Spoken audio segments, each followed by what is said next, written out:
Finally guys यति सानो मान्छेले हेर्नुहोस् है कस्तो रोटी पकाउँछ है। यो बगै त कति राम्रो पकाएको छ यार, यो राम्ररी पकाएको छ मेरो छोरीले। रोटी हेर्नुहोस् गोलो गोलो बनाउन सिक्सक्यो यार। अहिलेको बच्चाहरू कस्तो ट्यालेन्ट छन् यार। आहा ओहो कति राम्रो गोलो बनाउँछ साथी हो, कति राम्रो बनायो मेरो छोरीले रोटी। यता हेर्नु त नानु, जाने आछ तिमीले? कस्तो जाने आ रोटी? राम्रो बनाउन आउँछ तिमीलाई?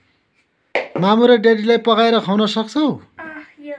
ओहो मेरो छोरी त गुड हो यार, गुड छोरी रहेछ यार। साह्रै राम्रो बनायो यार मेरो छोरीले।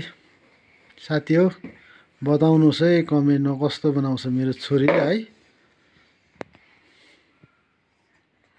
कति राम्रो बनायो यार मेरो छोरी, अति राम्रो बनायो यार रोटी त। आहा छोरीका रोटी हेर्नुहोस् कस्तो राम्रो बनायो। हो कस्तो राम्रो सानो सानो बनाउँछ है।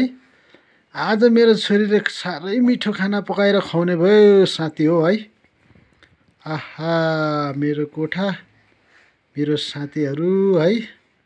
छोरीले कस्तो राम्रो एक्टिङ गर्छ, चटक्क पकाउँछ यार मेरो छोरी। धेरै वर्ष भएको छैन, जम्मा 7 वर्ष भएको छ मेरो छोरी। 8 वर्ष भयो है। म त सरी यार, मैले जहाँ थाहा थिएन यार है। कस्तो राम्रो बनाउँछ। अब ट्याक्क त्यहाँ साग छ, साग पनि बनाउँछ छोरी। अन्डा राखिदिएको छु, आफै बनाउँछ है। वाह कति राम्रो बनाउँछ अब मेरो साथी है।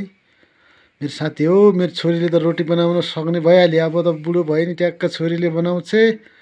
हाम्रो बुढी र मलाई टक्क खुवाउँछ जस्तो लाग्छ हौ साथी हो है।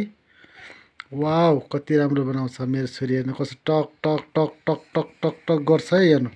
ओहो हेर्नु त, यस्तो पो खाने हो रोटी आफ्नो छोरीको हातबाट। हाहा ल साथी हो, पछि म अर्को पार्ट 2 भिडियो लिएर आउनेछु है साथी हो। ल अहिले राख, म सब्सक्राइब है छोरा।